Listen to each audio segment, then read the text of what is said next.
I actually used that a few years ago, several years ago, well, many years ago, now I took it once and I quit smoking, which I'd been doing for about 15 years. And it was one of the greatest experiences of my life because it was one of the plants that was the most friendly plant. You quit smoking with it. That's amazing. Yeah, one time. I mean, one time I took that and I was done. Never wanted to smoke a cigarette again. And it was literally a psychological decision that was made. But it's also, it eliminates, it does you the favor of eliminating your physical craving, which is so hard for people because right. if anybody out there smokes, you know what I mean when you get that irk in your chest and you have to have it, you know. Cigarettes are so addictive and it's so hard to quit. I mean, I wanted to quit for a couple of years, and then I finally was able to get my hands on some of that. What kind of plant power do we have, James, in the rainforest, for example? Oh, my God, there are so many plants down there, and this is one of the reasons why the people that are, you know, trying to move to save the rainforests are saying, hey, man, we need to stop cutting this stuff down because there's such a wealth of plants. I mean, what is this deforestation thing that's happening here? If we destroy all that, I guarantee you we're going to regret it in our future if we even make it that far, you know.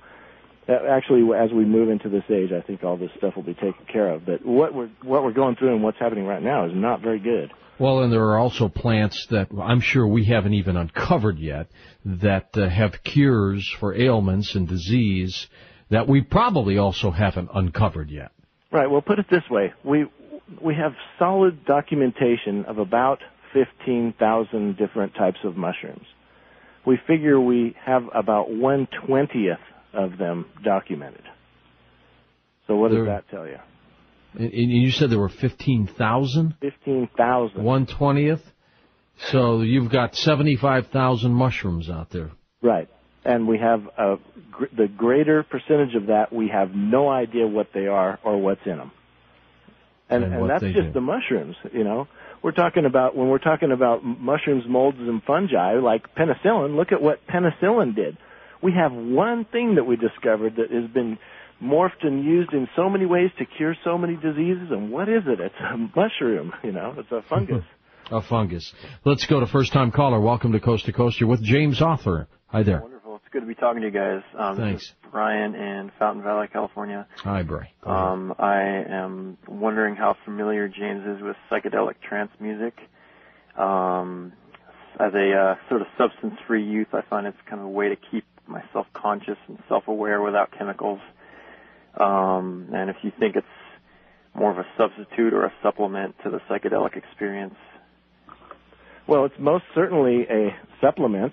If you don't have the psychedelics, of course, you could consider it a substitute if you were, if you're using it for that type of a thing.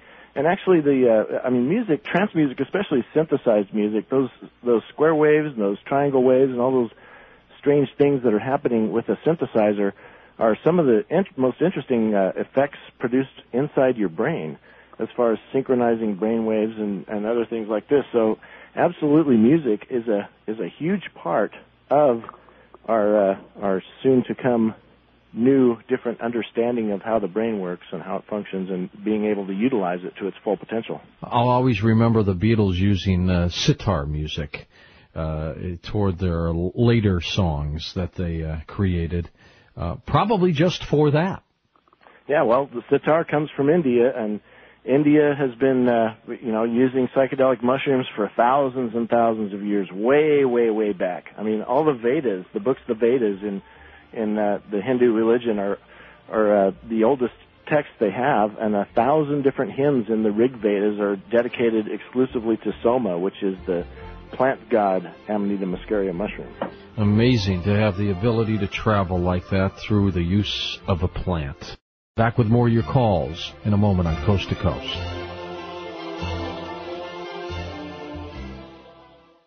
Welcome back to Coast. I'm George Norrie with James Arthur and your phone calls. James, I got one of the greatest emails I've gotten in a long time.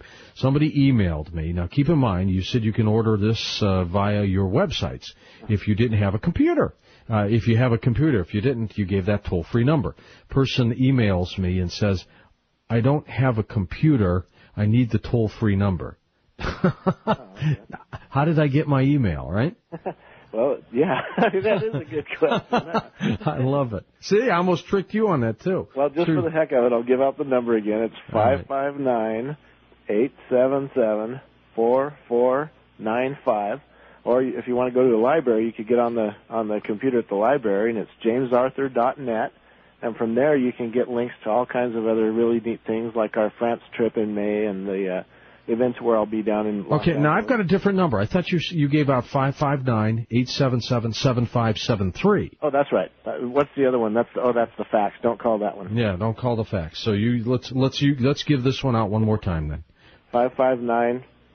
559-877-7573. You got it. Let's go to the phones. East of the Rockies, you are on the air with James Arthur. Go for it. Hello? Hello. Yeah, that's you. Go ahead. Hi, James. Hi, George. I have thousands of questions, but quickly, we'll give you a couple. Right. How does one go about naturally raising the levels of these chemicals, the hypothalamus monitoring the blood chemistry? How do we raise the level that the hypothalamus recognizes as normal? Well, what you're talking about is reactivating the pineal gland. And the main functioning organs that we're talking about here are the pineal gland and the ventricles. And this is a long explanation, but basically there's a few different people that are out there working towards reactivation of the pineal gland. And one of them is light deprivation, where you go into it's like going back in the womb for a couple of weeks.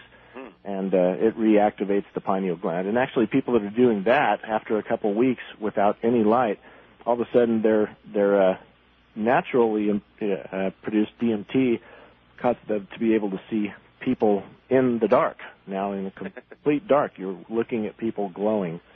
So, George, to answer something, I know you were so curious on this question about a 15-year-old.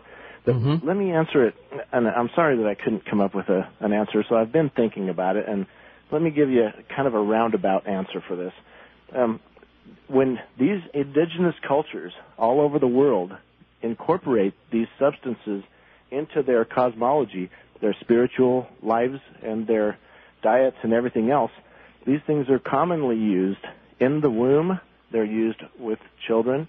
And they're used all the way up as you're growing up and maturing, because they are not a taboo thing. And these indigenous cultures are quite aware of the special properties contained in these things and the special gifts that the people who are brought up with them have. Okay. Here's a little email, by the way, for you, James. They says, love the topic. Tell James he's doing a great job. He's a really fun guy. Let's go to our wild card line. You are on Coast to Coast. Hi there. Hi there. Happy New Year to you, George and Thank you. James. Thank you. Thank you so much. Great to have the show still on the air. What a privilege for everybody. It's going to be here for a long, long time. Well, thank goodness. We need it. Yep. Well, I just had a question. It seems like, you can make this to sound to be pretty beneficial for people, James, and, ancient societies have quite a record of proving that.